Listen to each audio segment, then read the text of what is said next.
ఎక్కడో పుట్టిన పిల్ల, ఎవరో తల్లిదండ్రులు అంత ప్రేమతో పెంచిన పిల్ల ఇంటి పేరు వదిలేసింది, వంశం వదిలేసింది, తన ఊరు వదిలేసింది, తన వారిని వదిలేసింది, తన తల్లిదండ్రులను వదిలేసింది, బంధువులను వదిలేసింది, స్నేహితులను వదిలేసింది. ముక్కు ముఖం తెలియని నా కొడుకు చిటికిన వేలు పట్టుకుని నా ఇంటికి వచ్చింది. తాను మరణ సదృశమైన వేదన పొంది ప్రసవాన్ని పొందింది. నేను తాతనయ్యానని తాను పొంగిపోతాను. నా వంశాన్ని నిలబెట్టింది.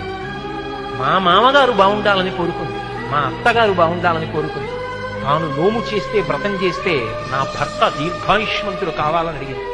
నిద్ర లేచి మంగళసూత్రం కళ్ళకద్దుకుంటే మా ఆయన బాగుండాలని కోరుకుంది. నా కొరకు ఆమె ఏం అడగల. తన అత్తవారి కొరకు, పుట్టింటి కొరకు.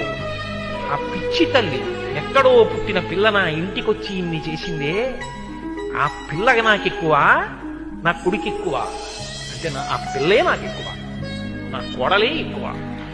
అందుకే నా తండ్రి నీకు మామ, నా అన్న నీకు బావ, తండ్రితో సమానం. నా తమ్ముడు నీకు మరిది.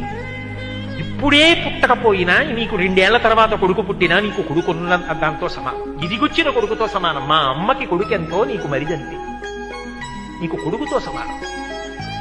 ఇప్పుడు ఆయనకి చెందినవన్నీ ఆమెకు చెందినవైపోతున్నాయి.